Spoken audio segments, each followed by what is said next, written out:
What's up, guys? It's Wiggle with Wiggles Outdoors, and today I want to talk to you guys about blowguns. I want to talk to you guys mostly about darts today, and how cool it is to have a quiver full of darts, out here in the woods in your bushcraft escapades, whatever you're doing out here, hunting, or you're just camping maybe. But what if you get out here in a situation, we're always training to survive in that situation when it does happen, or if it ever does happen, right? It's always good to have knowledge of this stuff. So training for a survival situation with the blowgun, this is one of my favorite survival tools just because of how easy it is to make one of these in the wild, as well as replenish your darts out here. And a lot of people, they just can't grasp the concept of how to make a dart in the wild very easily. I want to go over a couple options today, a very easy option and one that takes a little bit more time but ultimately is worth it. So let's get started on this adventure. So you want to try to find a fairly long stick, something that's very straight, preferably something that's not dead, that's not going to break off very easily, something you can sharpen, maybe even fire harden. If you're in a pinch, you can pull something up out of the ground like this little twig here. I see that a good, maybe 9 or 10 inches of this is straight, and I can use that. So now I have a shaft for my blowgun dart. So if you're out here also, instead, if you can't find something like this, this is a little bit tiny compared to what I would normally like to have. I'd like to have something that's, maybe 1/4 of an inch in diameter. This is a little bit less, more like an 1/8. So what I would do is find maybe a piece of live stick, and that's also, something that's going to be very flexible. You can fire harden that. In this situation, I'm going to use pine because it's so readily available up here. So, and this looks to be like a form of hemlock pine. So let's just check this out here. Take a piece of stick off of that, and that squeaking noise I just heard when I cut this told me that this has a lot of sap in it still. So it tells me also I can't use this for a bow drill, just some side knowledge there for you. But now this one is a little bit thicker, and this would be more suitable for what I would want. Now let's get into detail about the cone and how to drive it, also as well as sharpening it. So first I would like to check for a leaf and find the flexibility of it.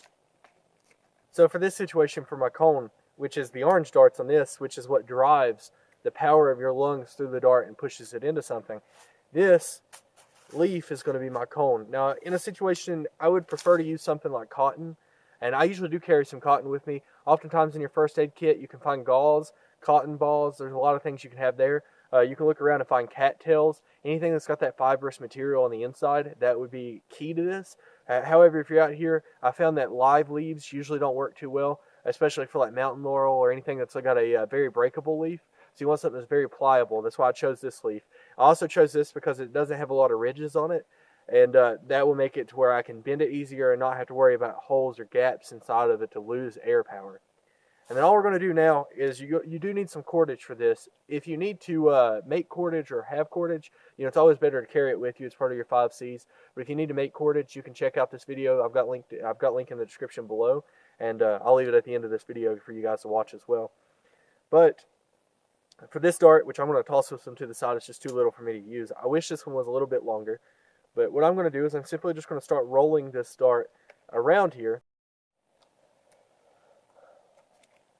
So I went ahead and got rid of all the ridges on this dart. And that was the first thing I wanted to do, to kind of make it more even and straight. Now what I'm going to do is I'm simply just going to put it on the end of this dart. I'm going to start wrapping it. I'm just going to wrap it in a cone shape.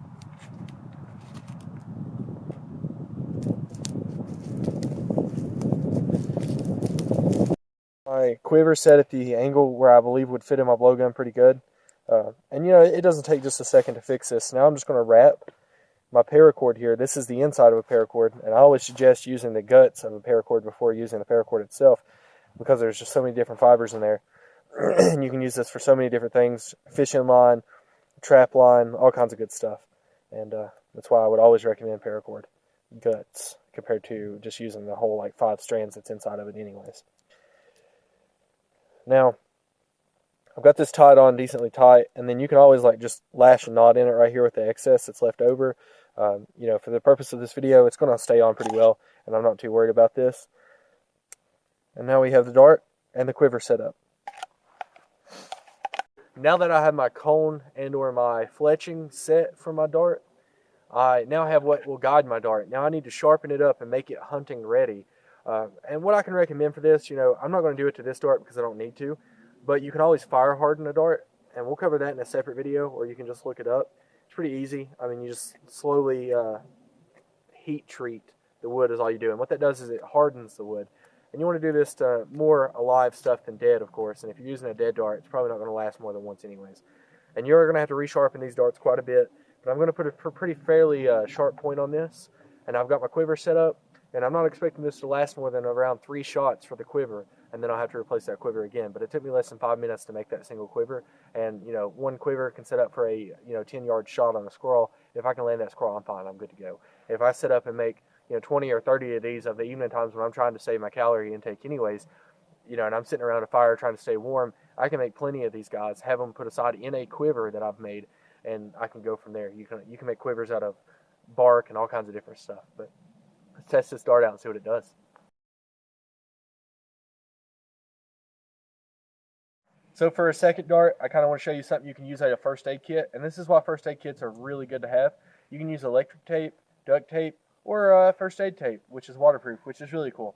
That helps with your saliva and stuff, right? So let's take some of this and try to make a dart out of it and see how it works.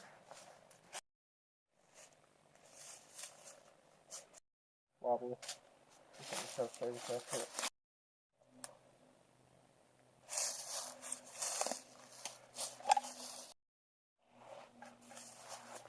Then if you want to make the cone bigger quicker, you just go at an angle on your tape. And that's the best way to do it. But if you want a good heavy end on it, which will help your dart fly a little better, you can do it that way with just wrapping it around constantly. But now we'll go ahead and tear this. And since I've got the only problem with using tape is you do have to keep the cone part separate or else it will stick together. But it's a quick fix usually, especially with the way you do it. So now we have our cone shape for the top here. I tear a little bit off because it got non-sticky. There we go. I'll shoot this and see how it does.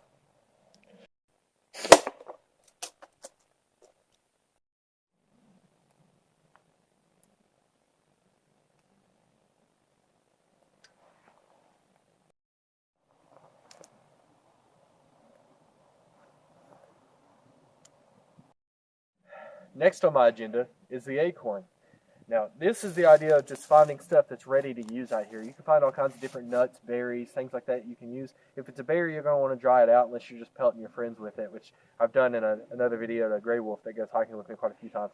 But this is an acorn shell. It's pretty hard. I actually had to carve this one down a little bit to the nut itself, which is still very hard.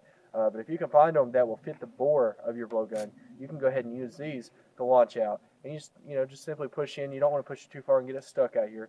But if it doesn't go, just whittle it down a little bit. And I'll show you the power of one of these suckers and how this can be used as a stun dart. And if you land a good shot on a squirrel, like I'm talking, you're going to have to be 5-10 feet away from a squirrel. You can do it in some situations. And you can really just pelt them right in the head and knock them out like that. And you can go finish your job.